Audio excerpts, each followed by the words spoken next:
Boudica or Boadicea was such a strong, powerful leader, then how was it that she was so easily beaten by the Romans in the Battle of Watling Street? Boudica, with Boudi meaning victory and Ca meaning hat, so victorious woman, was queen of the ancient Iceni tribe in eastern England and married to King Prasutagus.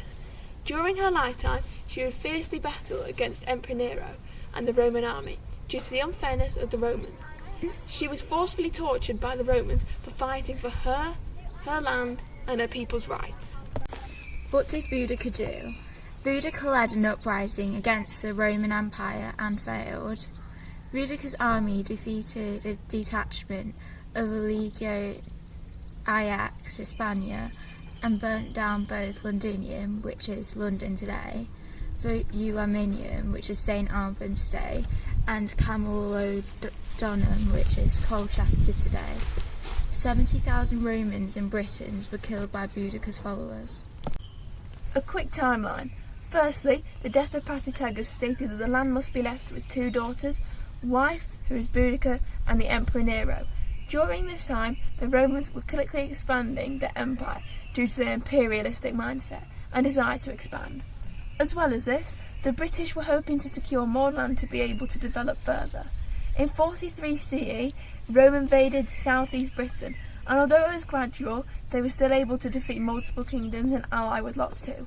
The Iceni were one of these allies.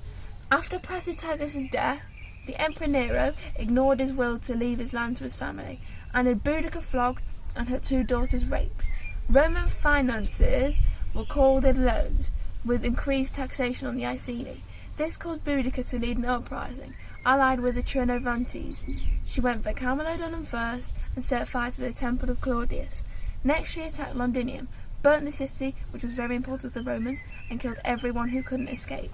Suetonius gathered his forces after hearing the news in Wales, and gathered his soldiers and met with Boudica at Watling Street. When it came to the time of the battle, Suetonius was very picky about the location. He chose somewhere very close to where he was, giving his men rest, and as Tacitus wrote, he chose a position approached by a narrow defile and secured the rear end by a wood, first satisfying himself that there was no trace of an enemy except in his front, and that there was a plain that was devoid of cover and allowed no suspicion of an ambuscade. By so carefully choosing a location, it meant that when it came to his 10,000 men, compared to Boudica's 230,000 to 300,000, it gave Suetonius a well-needed advantage. The Britons also did not help themselves, as they surrounded their rear end with a baggage train, with their families inside, as it was a tradition for them to watch their battles.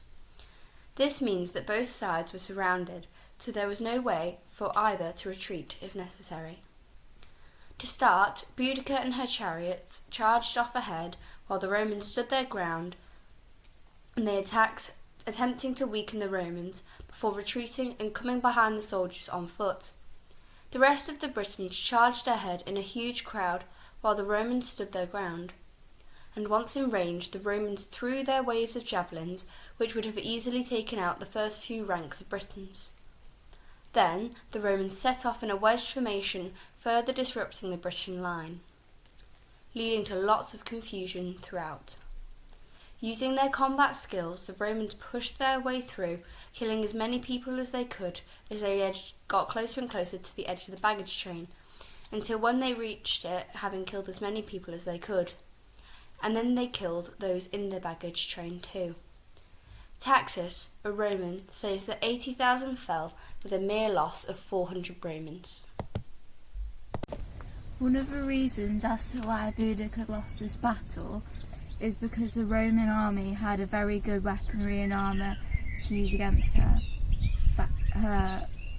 army. For example, the pilum, which is javelin in English, is very heavy and has a pyramidal tip. Lorica segmentata, which is armour in English, it weighs 6 kilograms and the thickest bit of metal is around the shoulders. And the gladius, which is sword in English, has a short blade of 53 centimetres. It weighs around 1 kilogram and has a finger grip because of sweat and blood. Those are only a few examples of weapons and armour.